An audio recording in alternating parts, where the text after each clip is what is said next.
Kitab Yosua.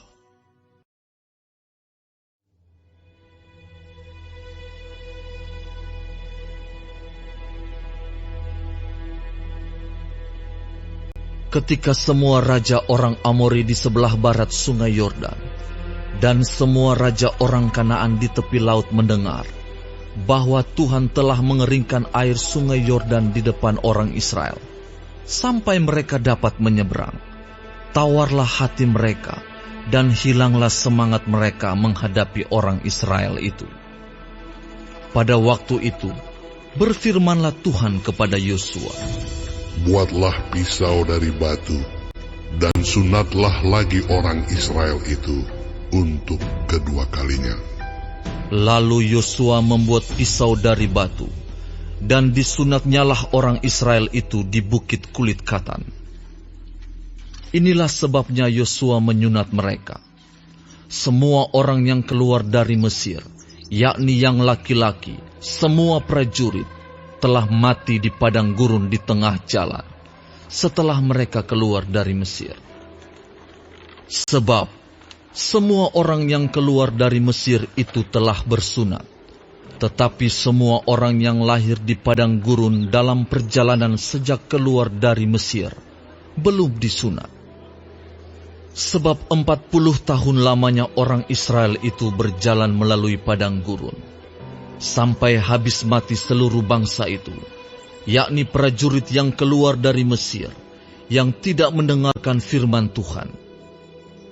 Kepada mereka itu, Tuhan telah bersumpah bahwa Ia tidak akan mengizinkan mereka melihat negeri yang dijanjikan Tuhan dengan bersumpah kepada nenek moyang mereka, akan memberikannya kepada kita, suatu negeri yang berlimpah-limpah susu dan madunya.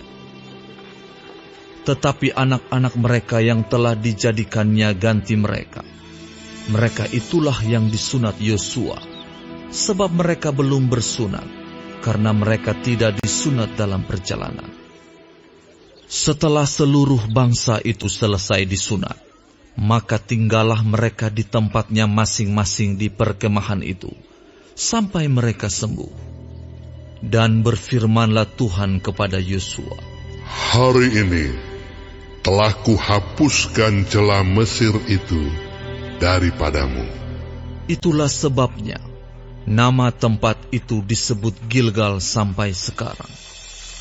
Sementara berkemah di Gilgal, orang Israel itu merayakan Paskah pada hari yang ke-14 bulan itu, pada waktu petang di dataran Yeriko. Lalu pada hari sesudah Paskah, mereka makan hasil negeri itu, yakni roti yang tidak beragi dan bertih gandum, pada hari itu juga. Lalu berhentilah mana itu pada keesokan harinya setelah mereka makan hasil negeri itu.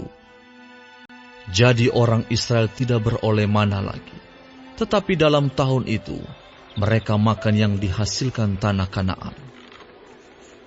Ketika Yosua dekat Yeriko, ia melayangkan pandangnya.